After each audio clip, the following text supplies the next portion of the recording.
Bonsoir. Est-ce que je l'ai bien dit? Je recommence.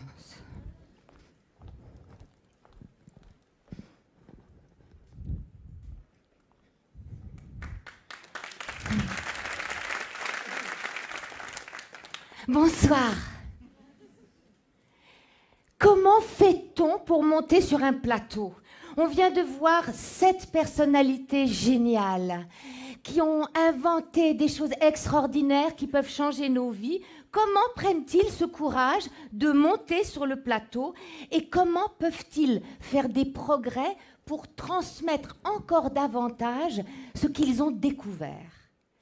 Comment pilote-t-on l'oralité que malheureusement on n'enseigne pas assez dans le cadre de l'éducation nationale?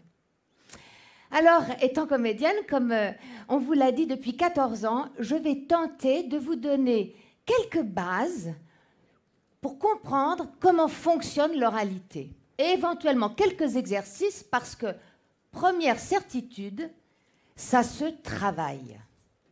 Il n'y a pas une catégorie de gens qui savent très bien le faire et les autres non. Non! Vous ne ferez peut-être pas le grand écart comme les danseurs de l'opéra, mais en tant qu'amateur, on peut tous apprendre à piloter cette voiture géniale, mais aussi diabolique. Première règle du jeu, c'est physique l'oralité. C'est avant tout, avant de véhiculer du sens, c'est physique. D'abord, il faut que je prenne mes pieds et que je fasse un pas l'un devant l'autre pour arriver jusqu'à vous. Un joueur de foot ne se dit pas « Mon Dieu, comment je vais marcher ?» Et pourquoi c'est si compliqué de marcher sur un plateau? Parce qu'on oublie que c'est physique et après on assiste en général à ça. Voilà, je vous parle et je ne sais pas très bien que c'est physique et donc en fait ça se passe juste là et je ne sais pas très bien ce qui se passe au-dessous de la ceinture. Et donc on fait ce que j'appelle un peu le pas de l'éléphant. Imaginez avec moi que le plateau, c'est un plateau, l'endroit où je suis, et que vous êtes sur un autre plateau, et qu'au milieu, à la frontière entre vous et moi, il y a une balance. Et donc, mon travail, avant de véhiculer du sens, le fait de venir, l'acte que je fais quand je viens devant vous, il est physique, et je vais essayer d'équilibrer cette balance. Avec la conscience que je ne dois pas nier, que je vais aller dans un endroit où je vais recevoir beaucoup d'énergie pour moi, comme si j'allais sous un soleil qui fait du bien. Si je le sais, ce n'est pas un ennemi, c'est même très agréable. Et c'est la raison pour laquelle, après avoir eu si peur en coulisses, quand on va retourner en coulisses, on a très envie de revenir ici. Bien sûr, vous êtes plus nombreux que moi, mais il m'appartient, parce qu'ici c'est un espace sacré, d'équilibrer ce plateau. Et il faut toujours que nous restions en équilibre les uns avec les autres, dans l'instant présent. Si je parle comme ça, et je voudrais vous dire beaucoup de choses, au bout de 30 secondes, vous allez le dire dehors.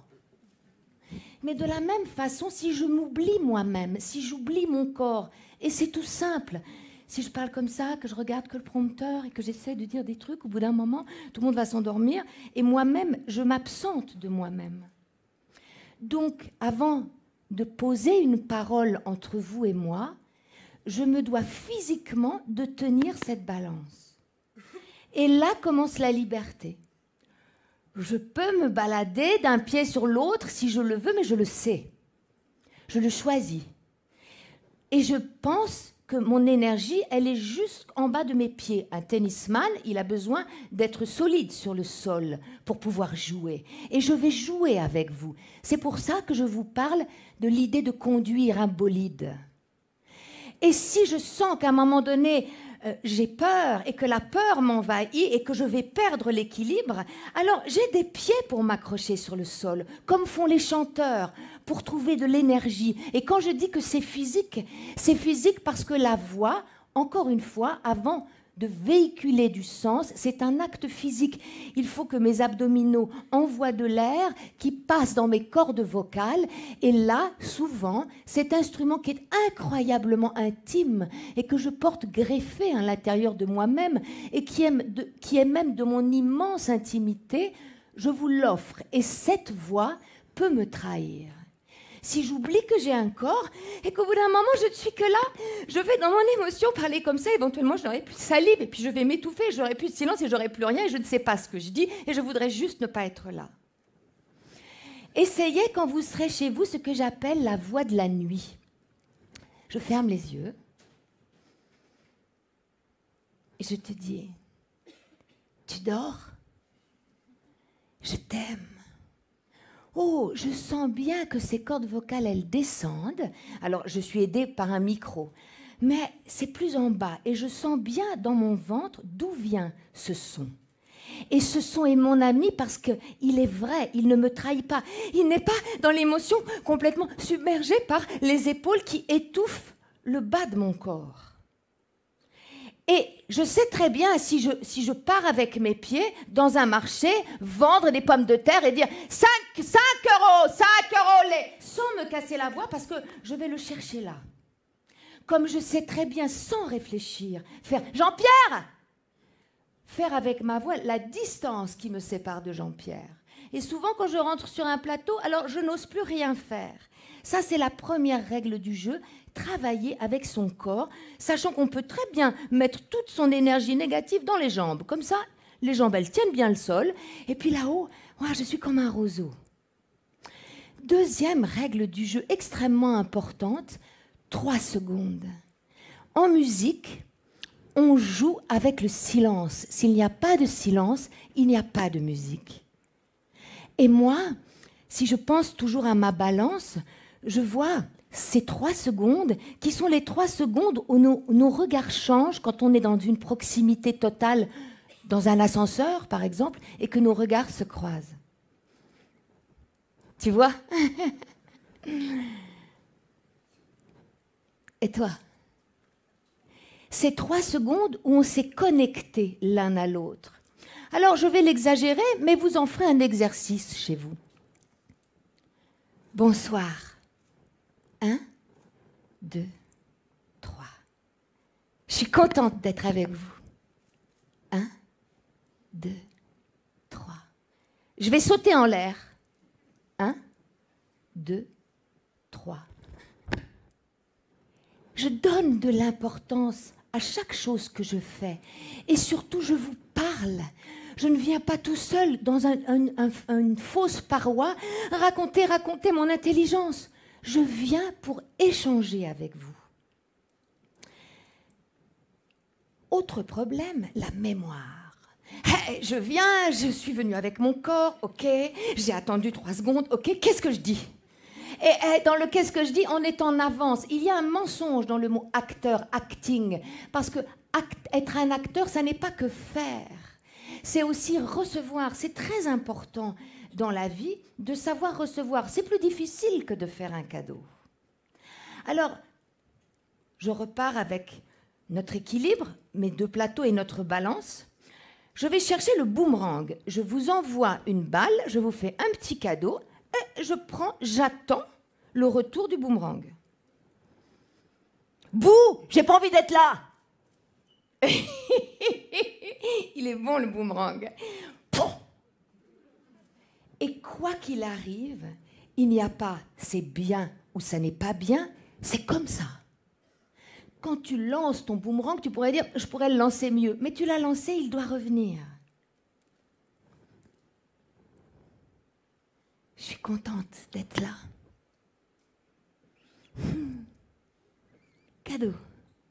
Oui, vous me renvoyez ce que je vous donne, mais comme le cœur qui est en mouvement perpétuel, si je ne prends pas, comment voulez-vous que je donne tout le temps en tenant compte de vous?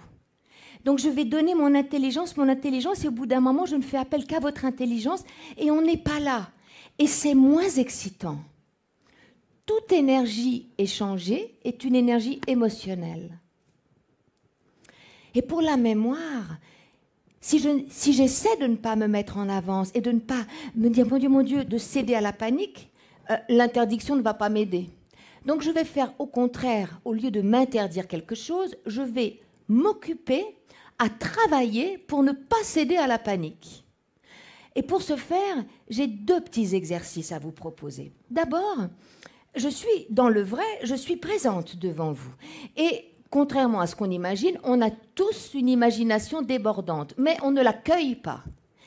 Alors elle est là, et au lieu de me dire qu'est-ce que je pourrais dire, je vais m'amuser à dire et à citer tout ce qui me vient. Une grosse crêpe. Oh, un grand téléviseur, un pull blanc. T'as pensé à mettre de l'huile dans la Volvo? J'ai très envie de faire pipi. Si je ne m'inquiète pas et que je cueille tout ce qui me vient, c'est ça l'imagination. Et donc ma mémoire, j'étais venue pour vous dire quelque chose. Et cette mémoire, au lieu qu'elle soit intellectuelle, comme on l'apprend trop mal à l'école, si elle était sensuelle. Et c'est la mémoire d'un acteur. Quand on nous dit « Comment vous faites pour apprendre tout ce texte ?» Eh bien, on crée des petits lits pour chacun des mots, pour que ce mot qui véhicule du sens soit le seul qu'on puisse utiliser à ce moment-là. Comme le jour où ma grand-mère m'a dit « Adieu ».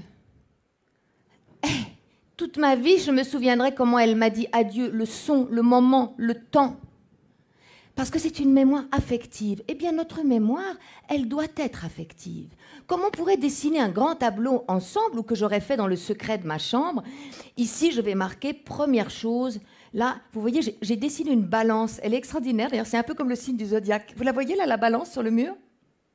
Moi, je la vois bien. Ça y est, hop, je vais arrêter d'y penser. Je ne vais pas me dire, mon Dieu, qu'est-ce qu'il y avait sur le mur? Qu'est-ce qu'il y avait sur le mur? Elle est là. Après, je vais dire, eh bien, le corps. Oh, je vois un corps de géant qui a plein de poils, d'ailleurs. Il est incroyable, il est tout nu. Avec un tout... Il est là. Etc., etc., etc. Ce qui fait que quand je viens, il suffit que je regarde mon tableau. Je suis avec vous. Je ne vais pas sauter. J'en profite un peu, je prends ma voix en bas et je dis le corps. Alors, je vais vous parler du corps. Et je ne suis pas allée le chercher très loin, il était dessiné là. Vous pouvez vous entraîner avec cet exercice-là et faire une centaine de mots, vous serez étonné de vous en souvenir, à la condition que vous laissiez le vrai temps présent pour chaque chose. Et ne pas faire appel qu'à son intellect, mais à son émotion, à sa sensibilité. Parce que j'ai fait exprès de dire le grand corps, il est poilu et il a un tout. Évidemment, le piège, c'est après de parler des poils au lieu de parler du corps. Mais quand on s'entraîne avec cet exercice-là, au bout d'un moment, on se trompe moins, parce qu'encore une fois, ça marche. C'est un instrument extraordinaire qui nous permet d'être ensemble, qui nous permet d'être dans un moment suspendu entre vous et moi, qui va compter, je l'espère pour vous, mais qui compte pour moi. Et c'est pour ça que je suis venue vous prendre aussi quelque chose. Alors pour finir, je vais vous offrir 4 petits verres très courts de Beckett. Et vous allez me faire un cadeau en retour et on aura tous gagné ce moment-là, ensemble. Chaque jour en vie, d'être un jour en vie. Non, certes, sans regret, un jour d'être né. Merci.